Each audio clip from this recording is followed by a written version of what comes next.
ಆತ್ಮೀಯ ವೀಕ್ಷಕರೇ, ವಾಸಸ್ಥಳ ಪ್ರಮಾಣ ಪತ್ರವನ್ನು ಅರ್ಜಿ ಸಲ್ಲಿಸುವುದು ಹೇಗೆ ಅಂತ ನೋಡೋಣ. ಸೇವಾ ಸಿಂಧು ಓಪನ್ ಮಾಡಿದ ತಕ್ಷಣ ಇಲ್ಲಿ ಯೂಸರ್ ಐ ಡಿ ಮತ್ತು ಪಾಸ್ವರ್ಡ್ ಹಾಕಿದರೆ ಲಾಗಿನ್ ಆಗುತ್ತೆ.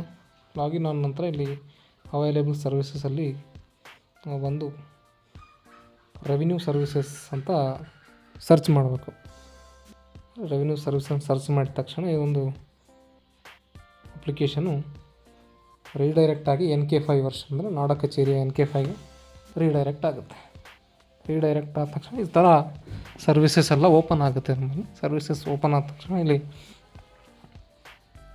ಲ್ಯಾಂಗ್ವೇಜ್ ಸೆಲೆಕ್ಟ್ ಮಾಡ್ಕೊಳ್ಬೇಕು.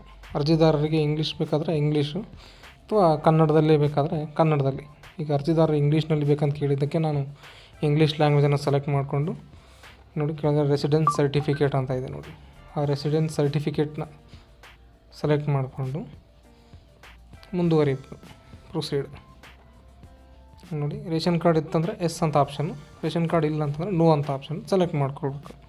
ಇವ್ರ ಕಡೆ ರೇಷನ್ ಕಾರ್ಡ್ ಇದೆ, ನಾನು ರೇಷನ್ ಕಾರ್ಡ್ ನಂಬರ್ ಹಾಕಿ ಮುಂದುವರಿಸ್ತಾ ಇದ್ದೀನಿ ನೋಡಿ. ಈ ಥರ ರೇಷನ್ ಕಾರ್ಡ್ ನಂಬರ್ ಹಾಕಿದ ಮೇಲೆ ಮುಂದುವರಿಸಿ ಅಂತ ಕ್ಲಿಕ್ ಮಾಡಬೇಕು.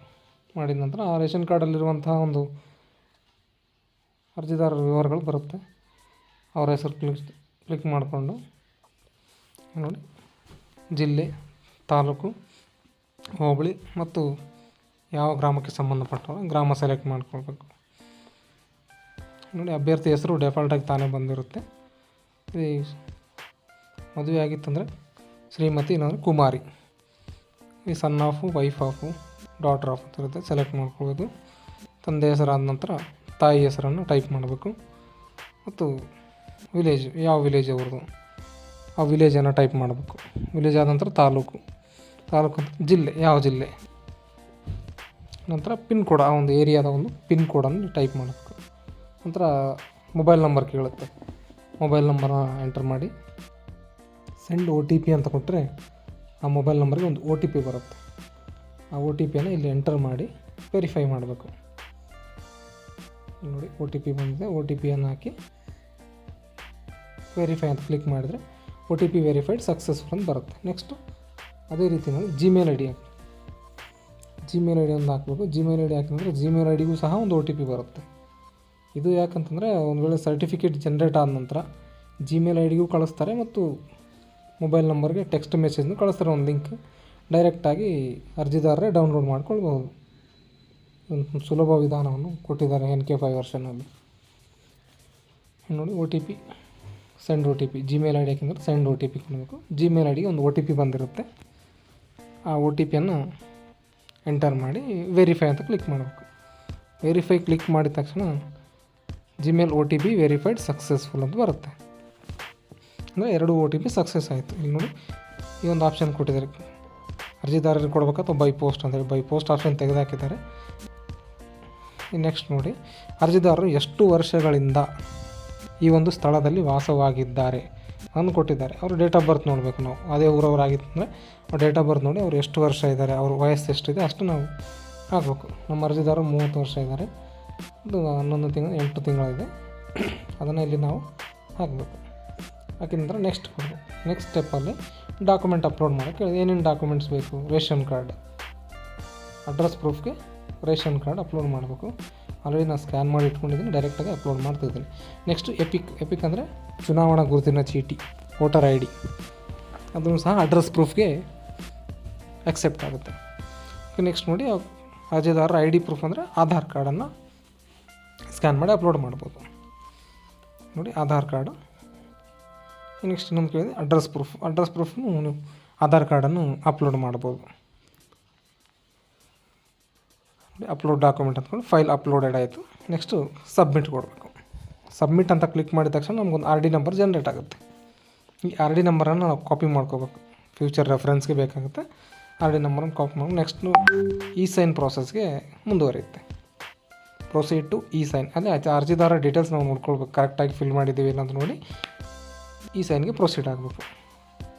E-ಸೈನ್ ಪ್ರೊಸೀಡ್ ಆದ ತಕ್ಷಣ E-ಸೈನ್ ಪೇಜ್ NSDLನ ಒಂದು E-ಸೈನ್ ಪ್ರೊಸೀಜರ್ ಇಲ್ಲಿ ಅಗ್ರಿ ಕೊಡಬೇಕು. ಇಲ್ಲಿ ಅರ್ಜಿದಾರರ ಒಂದು ಆಧಾರ್ ಸಂಖ್ಯೆಯನ್ನು ಎಂಟರ್ ಮಾಡಬೇಕು. ಅರ್ಜಿದಾರರ ಆಧಾರ್ ಸಂಖ್ಯೆ ಎಂಟರ್ ಮಾಡಿದ ತಕ್ಷಣ ಸೆಂಡ್ OTP ಅನ್ನು ಕ್ಲಿಕ್ ಮಾಡಬೇಕು. ಸೆಂಡ್ OTP ಅಂತ ಕ್ಲಿಕ್ ಮಾಡಿದ ತಕ್ಷಣ ಅರ್ಜಿದಾರರ ಒಂದು ಆಧಾರ್ ಕಾರ್ಡ್ಗೆ ಲಿಂಕ್ ಇರುವ ಒಂದು ಮೊಬೈಲ್ ನಂಬರ್ಗೆ OTP ಬಂದಿರುತ್ತೆ. ನೋಡಿ OTP ಬಂದಿದೆ. ಆ OTPನ ಇಲ್ಲಿ ಎಂಟರ್ ಮಾಡಬೇಕು.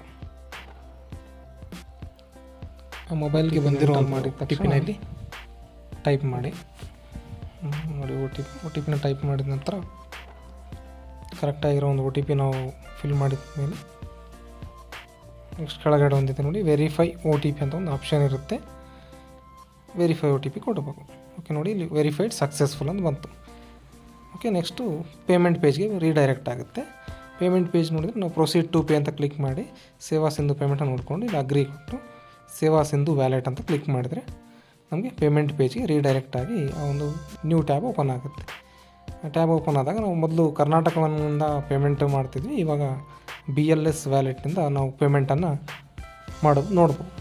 ನೋಡಿ ಈ BLS ಒಂದು ವ್ಯಾಲೆಟ್, ಇದೊಂದು ಲಾಗಿನ್ ಓಪನ್ ಆಗುತ್ತೆ. ಲಾಗಿನ್ ಪೇಜಲ್ಲಿ ಲಾಗಿನ್ ಅನ್ನೋ ಬಟನನ್ನು ಕ್ಲಿಕ್ ಮಾಡಿ. ನೋಡಿ ಯೆಲ್ಲೋ ಕಲರ್ ಕಾಣ್ತಾ ಇದೆ ನಮಗೆ, ಅದನ್ನು ಕ್ಲಿಕ್ ಮಾಡಿ ಅಲ್ಲಿ ನಮಗೆ ಗ್ರಾಮ್ ಅನ್ನೋ ಒಂದು OPR ID ಮತ್ತು ಪಾಸ್ವರ್ಡ್ ನಮಗೆ ಲಾಗಿನ್ ಡೀಟೇಲ್ಸ್ ಆಗಿರುತ್ತೆ.